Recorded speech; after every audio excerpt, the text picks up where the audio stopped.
Hi everyone.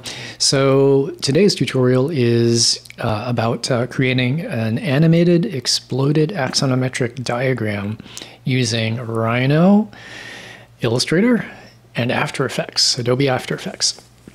And we've done a lot of the similar Rhino and to Illustrator work for many of our diagrams already. So this tutorial is not going to cover those. I'm going to jump in right after I've exported things from Rhino and brought them into Illustrator and already cleaned them up in Illustrator, or begun to clean them up. And there's a little bit more I'll be showing in this tutorial. But that's where we'll start from, assuming that we've already been through the Rhino to Illustrator process quite a bit. All right, so I hope you enjoy this. Here I've got the building, and it's basically all colored. And you can see if I go ahead and explode some of these things, that's what we're going to try and end up with, something that looks like that.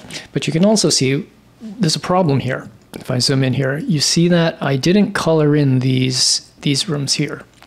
I was a little lazy, and so you can see through, you can see the first of the ground floor through the second floor here.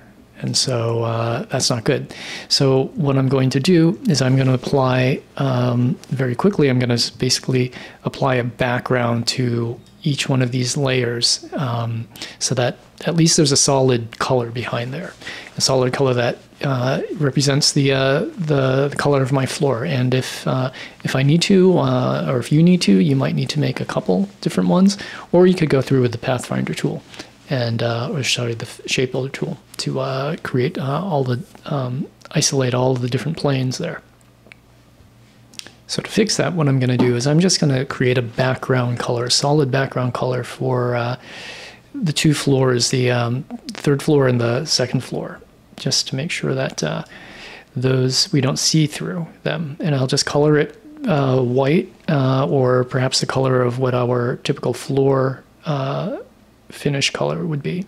So I'm going to do it with the second floor, and so I'll isolate everything. I'll also do that by, just to make sure I can do this without interfering with any of the other drawing here, I'm going to make a new layer just below the second floor. I'll call this solid floor background, and I'm going to put it below second floor. I'm going to lock all of my second floor items, and now I can use the pen tool on the solid second floor layer and simply just trace those areas of white that I want to make sure that actually have some sort of a solid color behind there.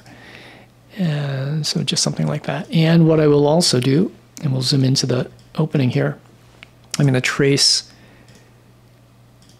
this opening of the pool area.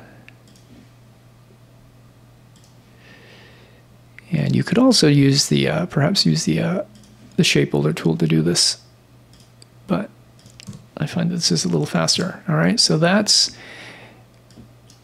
two things here, and let's make this a different color just so we can see it.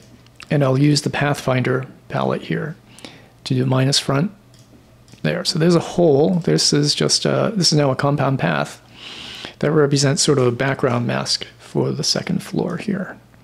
And we'll just go ahead and change that to white. And what we'll do is I'll turn on my colors that I've saved over here. Eyedropper that. Okay, so there's a white background there that's solid now. And so if we turn on the first floor below it, and let's see, let's just lock everything except those second floor items here. I select that. Now if I move it on top there, you see it obscures the first floor. All right, so, okay. And then what I can do is I can go ahead and perhaps move that second floor background layer, include it into that whole second floor layer group, and put it at the bottom there. Okay. And then what I can do is I can do that. I can grab that and I can copy that layer on the second floor, solid background, and select the items on that, and option drag that to the 3rd floor. So now it's there on the 3rd floor as well. And what I can do is I'll turn everything off except the 3rd floor now, and there it is on the 3rd floor. And I don't want to touch that yet. I can move this into place, grab it by that anchor,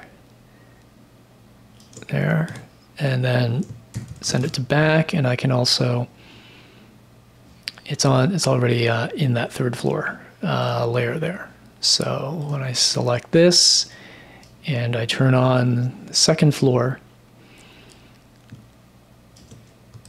oops, because that was already picked.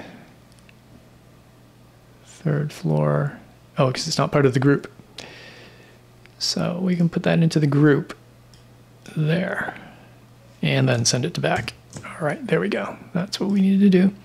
So now it should be part of the entire group. And if I were to overlay this now, yes, you can see that the 3rd floor also obscures the 2nd floor behind it. Okay, so there. Okay, so we've got background masks for 2nd and 3rd floors. And let's see here.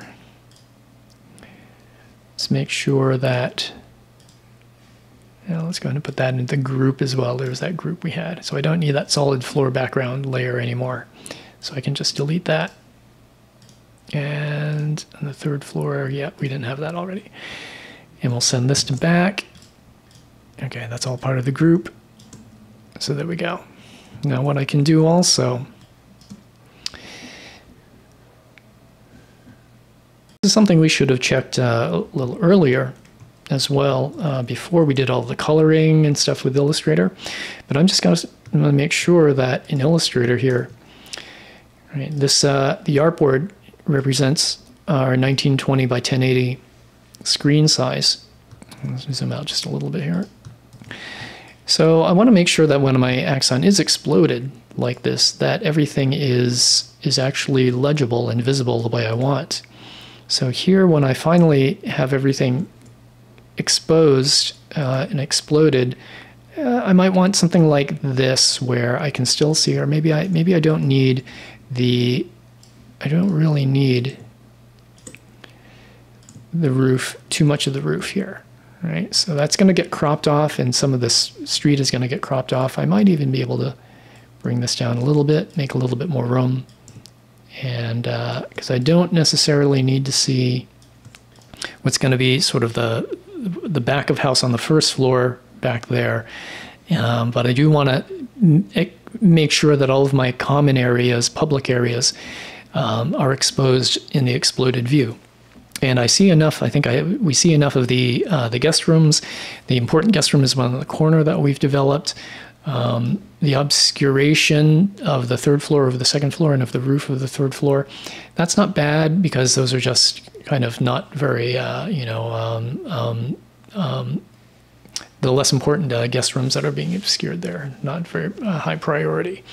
And anyway, we just have a basic hypothetical layout of the guest rooms anyway.